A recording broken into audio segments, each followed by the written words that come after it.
ہمارے رب العالمین آیت نمبر 85 میں فرماتے ہیں، آیت کا کچھ حصہ ابھی پڑھتی ہوں اور پھر پارٹ 2 میں بھی ہیں۔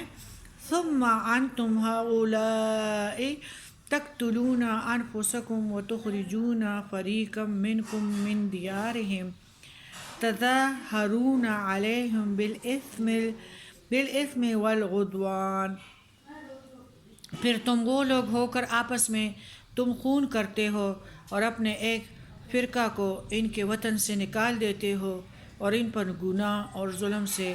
چڑھائی کرتے ہو۔ بنی اسرائیلوں کی مسلسل نافرمانیاں ہیں، یعنی جو آثم ہے گناہگار کو کہتے ہیں، عدوان کے لفظی معنی سرکشی ہیں، اور اعتد حد سے بڑھنے والوں کو کہتے ہیں، اور یہاں یہ لفظ ظلم کے معنوں میں استعمال ہوا ہے۔ اس جملوں سے پتہ چلتا ہے کہ بنی اسرائیل باہم جو قتل و غارت اور خون ریزی کرتے تھے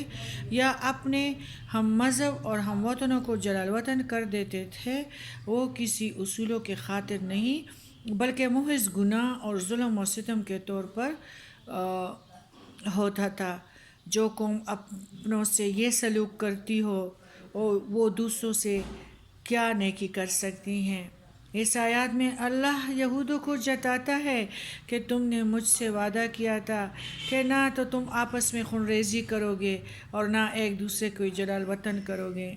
لیکن تم اس وعدے کے خلاف ورزی کرتے ہو، ایک دوسرے کا خون بہاتے ہو اور اپنے بھائیوں میں سے ایک دوسرے کو گھروں سے بھی نکال دیتے ہو۔ ہمارے پیارے نبی کریم صلی اللہ علیہ وسلم کے زمانے میں بنی اسرائیل کے جو 2 قبیلے بنی نذیر اور قریظہ مدینہ اور اس کے آس پاس میں آباد تھے، ان کی عادت تھی کہ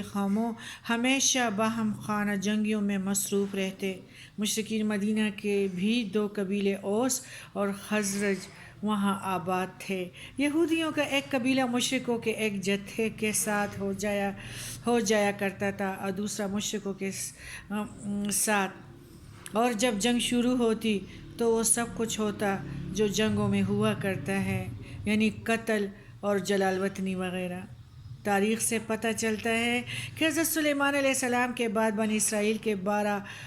فرقوں میں سخت اختلاف پیدا ہوا، ان کی